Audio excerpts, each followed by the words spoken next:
Ұлттық ұланымызға биыл 30 жыл толып отыр. Тұңғыш президенттің тарихи мәдени орталығында өткізілген ұлттық ұлан ел қорғаны атты мерекелік шара 55-16 әскери бөлімінің 30 жылдық мерейтойына арналды.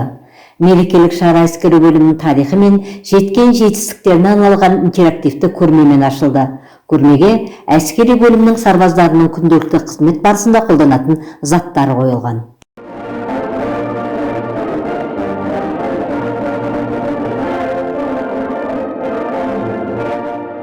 Әскери бөлімнің 30 жылдық мерейтойына арналған шараға әскери бөлім басшылары, офицерлер мен әскери қызметкерлердің отбасылары, сарбаздар, Бауыржан Момышұлы атындағы мектеп-лицейінің мұғалімдері мен оқушылары жиналды. Мерекелік шараның құрметті қонақтары қатарында Теміртау қаласының қорғаныс істері жөніндегі басқарма бастығының орынбасары Амангелді, ауған соғысының ардагерлері Еркін Бисұлтанов пен Виктор Полиндер болды. 55-16 әскери бөлімінің 30 жылдық мерейтойына жиналғандар еліміздегі қаңтар оқиғасы кезінде қоғамдық қауіпсіздікті қамтамасыз ету жолында құрбан болған сарбаздардың ерлігіне тағзым етіп, 1 минут үнсіздікпен еске алды.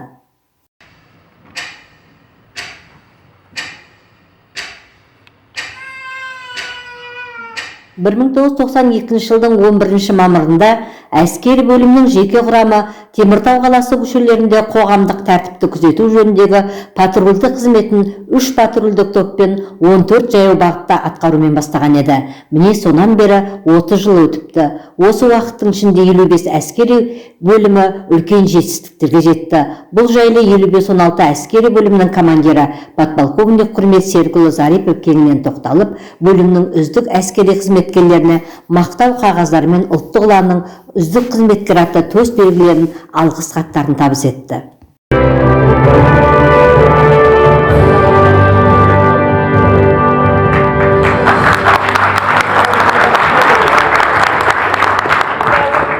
Мерекелік шара барысында қаламыздың белгілі өнерпаздары әннен биден шашу шашты.